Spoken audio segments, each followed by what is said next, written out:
السلام علیکم، میں ہوں تہمین عاشی۔ ایک تصویر آپ کو اپنی اسکرین پر نظر آ رہی ہے۔ یقین مانے اسکرین کو دیکھ کر لگتا تو مجھے بھی ایسا ہی تھا کہ یہ بہت ہی خوبصورت، بہت ہی اچھی اور بہت ہی پڑھی لکھی سی لڑکی لگتی ہے، اور یہ سب تھا بھی۔ لیکن اس سے اگلی بات جب میں آپ کو بتاؤں گی تو میری طرح آپ کو بھی شدید دکھ ہوگا۔ یہ تصویر ہے صدف کی۔ صدف ایک بہت ہی ذہین، پیاری اور پڑھی لکھی لڑکی ہے جو کہ اسکول ٹیچر بھی ہے۔ کل 7 اپریل کو دوپہر 3 بجے اسکول سے اپنے گھر صدف واپس آ رہی تھی اسکول وین کے اوپر۔ راستے میں ایک پولیس والے نے اس اسکول وین کو ہاتھ دے کر روکا اور روکنے کے بعد اندر داخل ہوا۔ اندر داخل ہو کر صدف کو چٹیا سے پکڑا، گھسیٹتا ہوا اس وین سے باہر لے آیا۔ یہ گنڈا، یہ کسائی، یہ اچکا پولیس والا پولیس گردی کر رہا ہے پولیس کے یونیفارم کے اندر، اور گھسیٹتا ہوا جب باہر لایا ساتھ ساتھ گالیاں دیتا رہا، اور ساتھ ساتھ اس کو 1 2 3 4 پورے 4 فائر مارے۔ فائر مار کر زمین پر دھتکار کے پھینک دیا۔ لعنت ہو ایسے وردی والوں پر جو باقی ڈپارٹمنٹ کے لیے کلنک کا دھبا ہے، کلنک کا ٹکا ہے۔ ایک آدمی دیکھتا رہا کہ کوئی آگے نہیں ہو رہا، یہ کیا تماشا چل رہا ہے۔ بھاگا بھاگا آگے آیا اور پوچھا یہ کیا ہو رہا ہے، یہ کوئی فلسطین نہیں ہے، کوئی اسرائیل نہیں ہے، ہو کیا رہا ہے؟ تو اس پر اس کو بھی ایک فائر مارا اور زمین پر پھینک دیا۔ وہ شخص شدید مضروب ہوا، تکلیف کے عالم میں چیخیں مارنے لگا۔ اس کے بعد واپس موٹر سائیکل پر بیٹھا اور ہوائی فائرنگ لگاتار کرتا ہی رہا، جیسے کوئی جنگ ہے، جیسے کوئی دہشت گردوں کو گولیاں ماری جاتی۔ پورے علاقے میں ہوائی فائرنگ کرتا رہا، اور ہوائی فائرنگ کرتے کرتے یہ وہاں سے فرار ہو گیا۔ یہ واقعہ سندھ کے لاڑکانہ کے ایک ضلع کا ہے۔ بہت سے سوالات آپ کے ذہن میں آئے ہوں گے کہ آخر اس نے کون سا جرم کر دیا جس کی سزا اس انداز میں ملی۔ اس قاتل کی، اس پولیس والے کی اس ذہین پڑھی لکھی لڑکی سے کیا دشمنی تھی؟ ڈیٹیلز آپ کو بتاتی ہوں۔ سندھ لاڑکانہ کا ضلع کمبر، جہاں پر یہ واقعہ پیش آیا، یہاں پر ایک فیملی رہتی ہے۔ عرفان اللہ اس فیملی کے سربراہ ہیں، اور عرفان اللہ کی اہلیہ کا نام ہے نوین اور عرفان اللہ کے 2 بچے ہیں، ایک بیٹا اور ایک بیٹی۔ بیٹی کا نام صدف ہے اور بیٹے کا نام رضوان ہے۔ یہ مڈل کلاس فیملی ہے جو ہینڈ ٹو ماؤتھ ہے، لیکن صدف بچپن سے بہت ذہین بچی، بہت اچھی بچی تھی، جو پڑھائی میں بھی بہت اچھی تھی، اچھے مارکس لے کر آتی تھی، اور گھر کے ماں کے ساتھ اٹھنے بیٹھنے میں بھی بہت ویل مینرڈ اور ایٹیکیٹس والی بچی تھی۔ اسکولنگ پوری کرنے کے بعد صدف نے ایک گورنمنٹ کالج میں ایڈمیشن لیا، اور صدف کو اس بات کا بخوبی آئیڈیا تھا کہ میرے والد جو ہیں وہ چونکہ میری فیسز نہیں دے سکتے، اگر تو مجھے زیادہ پڑھنا ہے، اور اس کو پڑھنے کا شوق بھی بہت تھا، اگر مجھے زیادہ پڑھنا ہے تو پھر مجھے اچھے اچھے مارکس لینے ہیں تاکہ میرا اسکالرشپ لگا رہے اور میں پڑھتی رہوں۔ تو شروع سے A+ گریڈز والی یہ اسٹوڈنٹ تھی، 90+ اس کی پرسنٹیج آتی تھی۔ انٹرمیڈیٹ A+ گریڈ میں کیا، اس کے بعد B.Ed میں ایڈمیشن لیا ایک یونیورسٹی میں، اور وہ بھی اسکالرشپ پر۔ الحمدللہ اپنے B.Ed کو کمپلیٹ کیا، اور کمپلیٹ کرنے کے بعد ڈگری ہولڈر ہو گئی۔ اسی دوران عرفان اللہ جو کہ اس کے فادر ہیں، ان کی ڈیتھ ہو گئی۔ گھر میں کوہرام مچ گیا، گھر کا حشر نشر ہو گیا، حالات بدلنے لگے، عجیب و غریب سچویشن۔ لیکن اللہ کا شکر ہے کہ صدف پڑھ چکی تھی۔ اس کے بعد اس نے جاب ڈھونڈنی شروع کی۔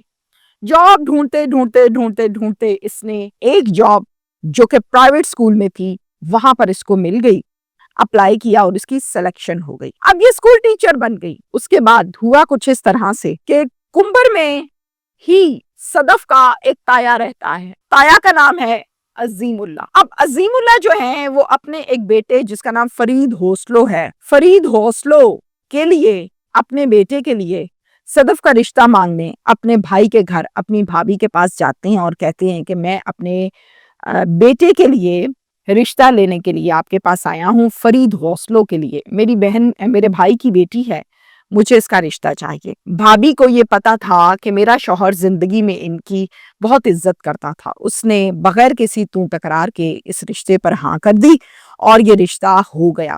اب فرید ایک پولیس کانسٹیبل ہے، پولیس ملازم ہے جو کہ کمبر میں ہی رہتا ہے، اور کمبر کا جو پولیس اسٹیشن ہے واگن، وہاں پر تعینات ہے۔ ہاں کرنے کے بعد والدہ اپنی بیٹی کو بتاتی ہے کہ بیٹا میں نے آپ کے لیے ہاں کر دی ہے فرید حوصلوں کے لیے، کوئی اعتراض ہے تو بتاؤ۔ کہتی ہے امی نہیں، جو آپ نے کیا وہ بہت بہتر کیا، بس یہ ہے کہ میں اپنا تھوڑا سا فیوچر بنا لوں تاکہ آگے میری زندگی میں کسی قسم کے کوئی مسائل نہ ہوں، مجھے آپ کے فیصلے پر کوئی اعتراض نہیں۔ فرید کی فیملی کچھ دنوں کے بعد، کچھ مہینوں کے بعد آتی ہے اور کہتی ہے کہ اب ڈیٹس فکس کرتے ہیں، شادی کرتے ہیں، کافی دیر ہو گئی۔ صدف کی فیملی کہتی ہے ابھی تھوڑا سا ویٹ کریں، ابھی تو صدف جو ہے وہ ایک پرائیویٹ ٹیچر ہے، اس نے سرکاری ٹیچر بننا ہے، اس کے لیے اس کو ٹائم لگے گا، تو تھوڑا سا آپ لوگ ویٹ کریں۔ تایا کہتے ہیں کہ اگر اتنا ہی ویٹ کرنا ہے تو کوئی ایسا مسئلہ نہیں ہے، یہ ایسا کرتے ہیں کہ نکاح کر لیتے ہیں، رخصتی بعد میں کر لیں گے، تو فی الحال نکاح تو کرو نا۔ تو والدہ کہتی ہے اچھا چلے ٹھیک ہے، میں پوچھ لیتی ہوں، تاکہ میں پوچھ لوں کہ صدف کو تو کوئی مسئلہ نہیں ہے۔ بہرحال ہوتا کچھ اس طرح سے ہے، یہ گفتگو ہو رہی ہے، نکاح ہو جاتا ہے۔ آئی بی اے کیا چیز ہے جناب؟ یہ سکر انسٹیٹیوٹ آف بزنس ایڈمنسٹریشن ایک پیپر ہے اس چیز کا۔ اس انسٹیٹیوٹ میں صدف ایگزامز دیتی ہے، اور ایگزامز کلیئر کرنے کے بعد یہ گورنمنٹ ٹیچر بھرتی ہو جاتی ہے، اس کی سلیکشن ہو جاتی ہے، خواب پورے ہونے لگتے ہیں۔ گورنمنٹ پرائمری اسکول میں فرسٹ تعیناتی ہوتی ہے اور خواب پورے ہو جاتے ہیں۔ اب فرید کی فیملی نے پھر سے کہا گھر آ کے کہ اب تو آپ کی بیٹی سرکاری ٹیچر لگ گئی ہے، اب ہمیں ڈیٹس دے دیں، اب ان کی شادی کرتے ہیں تاکہ زندگی جو ہے وہ پریکٹیکل کی طرف آئے۔ جواب آتا ہے صدف کی فیملی سے ابھی تو نیو اس کی جاب لگی ہے، تھوڑا سا اس کو سیٹل ڈاؤن ہونے دیں، پھر اس کے بعد کر لیں گے، کوئی ہمیں اعتراض نہیں ہے۔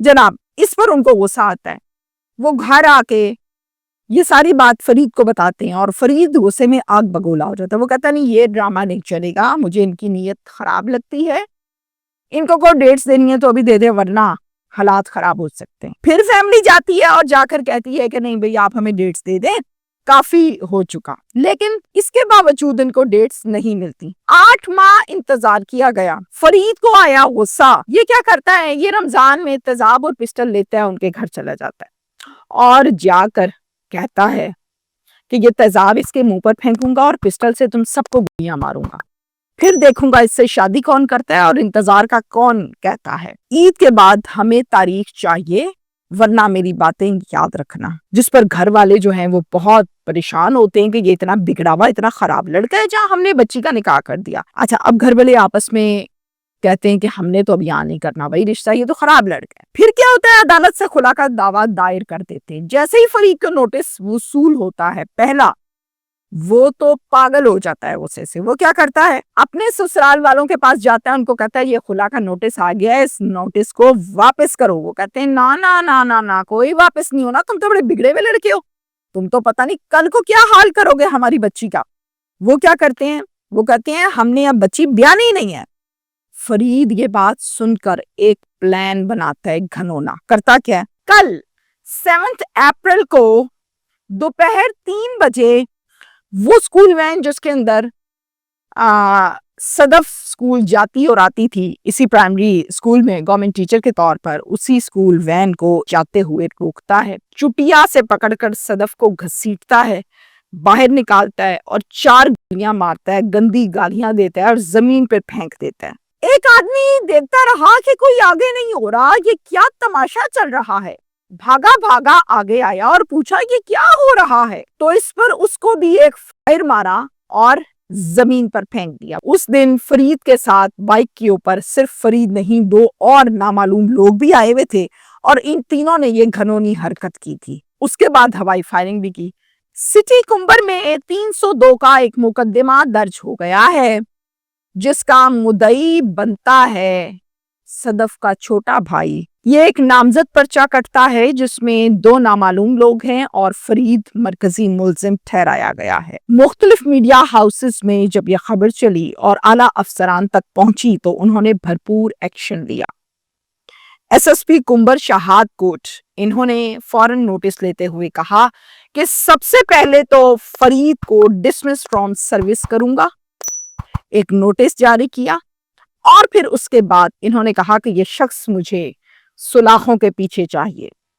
اس کے لیے ٹیمیں تشکیل دے دی گئی ہیں، نوکری سے برخاست کر دیا گیا ہے اور وہ ٹیمیں اب فرید کو تلاش کرتی پھر رہی ہیں۔ اس مینٹالٹی کے لوگوں کو جتنی جلدی ہو سکے ڈپارٹمنٹ سے فارغ کر دینا چاہیے تاکہ باقی لوگوں کے لیے کسی قسم کا کوئی مسئلہ نہ بنے۔ میں کہتی ہوں پولیس ڈپارٹمنٹ تو کیا کسی بھی ڈپارٹمنٹ میں ایسے شخص کی گنجائش ہونی ہی نہیں چاہیے۔ Thank you.